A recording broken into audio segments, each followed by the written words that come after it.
If you watch any of the other anti-woke people here on YouTube, you would know that Western entertainment has been on a steep decline for a while now. My criticisms about that lot aside, they're right.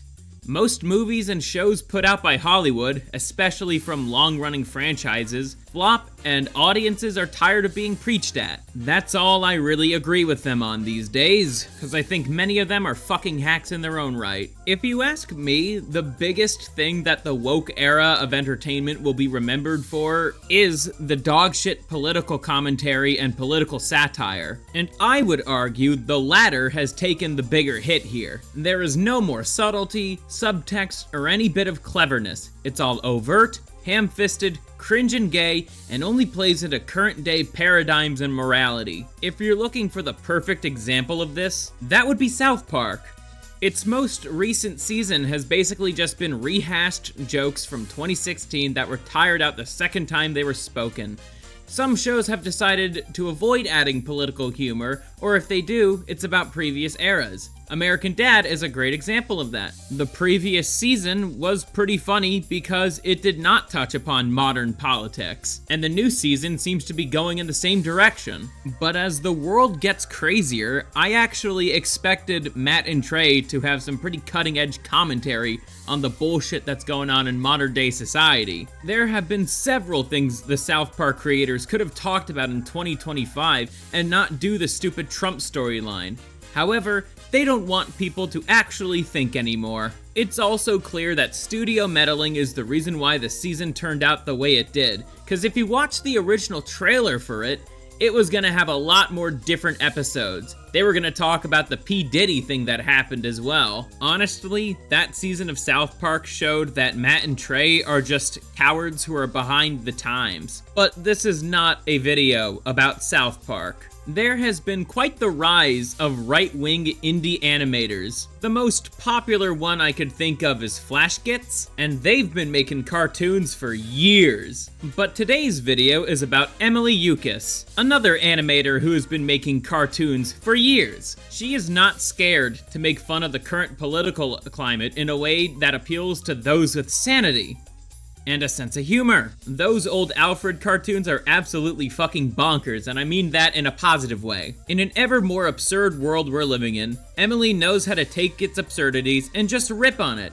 For the Will Stancil show, she takes this dorky, random, progressive politician with an obsession of black people and accentuates those negatives into something truly worth laughing at instead of just pitying. It also did not help Will when Grok raped him as Mecha Hitler. That was the origin point for the creation of the show and further analysis into his life. Emily has been making fun of Will for almost 2 years, and it's never not funny. I also think that Will deserves it too. The thing is about the Will Stancil show, it was just meant to be a one-off cartoon making fun of his policies and their logical endpoints. It has grown into something truly hilarious, with cutting-edge satire, with actual characters and storylines. I have not felt this invested in a show or series in a long fucking time.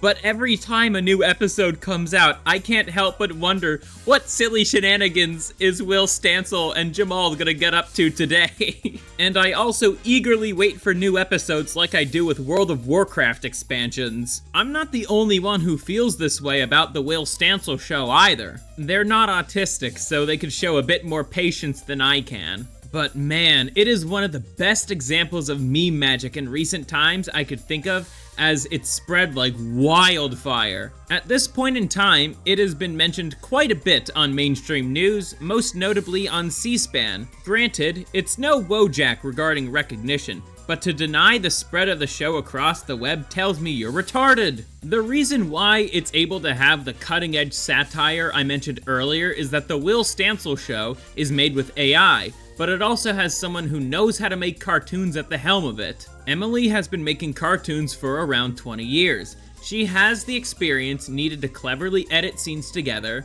especially when the AI makes a scene with a different style or frame count, makes what otherwise would be just random generations become a cohesive story. She also knows how to use those nightmare world results in comedic ways. Essentially, she is using traditional methods of making an animated story by using new tools, and the result of it has been something I cannot stop talking about. Through this method, Emily can not only throw a punch, land said punch, but also make that punch hurt like a motherfucker. The satire from the show is designed to make fun of people like Will Stancil. She does this by accentuating the worst qualities about him. He only cares about the black community of Minneapolis because it makes him look better. He will do whatever he can to end his political enemies permanently. He is a glutton for both food, like he is in real life, and in the show, he is an alcoholic. The only good he cares about is doing what will satisfy his goals, all while destroying the neighborhood, and has an obsession of killing Nazis.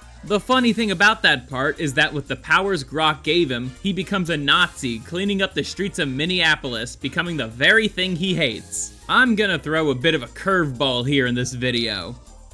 We're gonna be talking about Palantir Technologies. To compare the Will Stancil show and the recent season of South Park, they both use key figureheads from Palantir.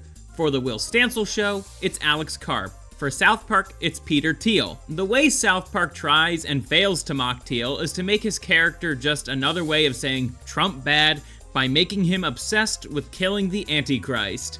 The Will Stancil show succeeds in mocking Alex Karp by essentially turning him into a bloodthirsty version of the Grinch, but it also makes fun of the company he runs, Palantir. Modern South Park would never call Palantir an Israeli AI surveillance murder technology company. Alex Karp being in the Christmas special has a purpose, and the result of the satire has a lot more people learning about the evils of Palantir and what they fund. In addition, Emily also gives Karp the mannerisms that she gave Will Stancil in the show, which I find to be genius.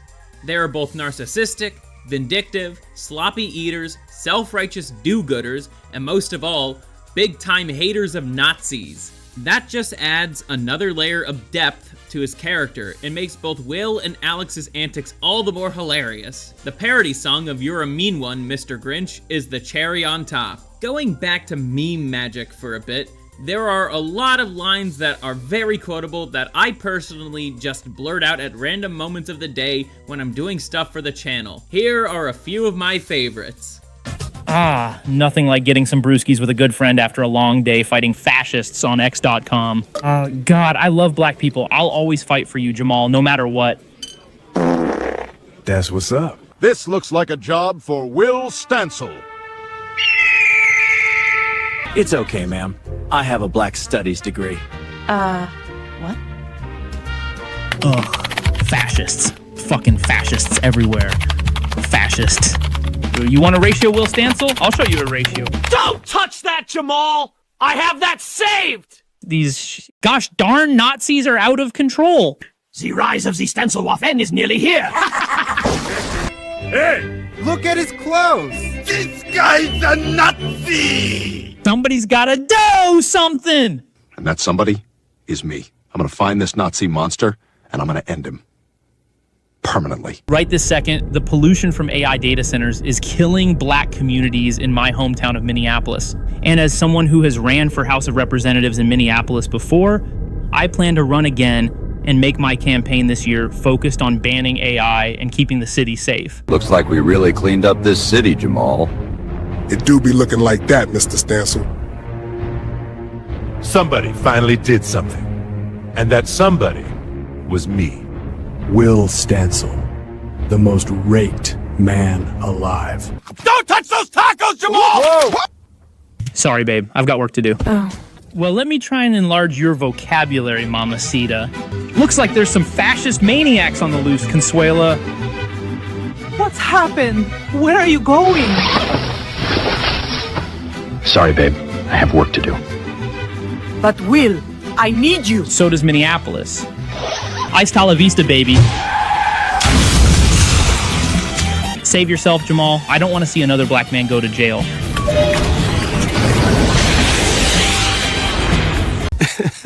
It do be like that, Mr. Stancil. That last line has forever cemented itself into Will Stancil's life and right-wing meme culture. So, it really do be like that, Mr. Stancil. Now, if you'll excuse me, I need to get back to my royal duties. It do be like that, Mr. Stancil.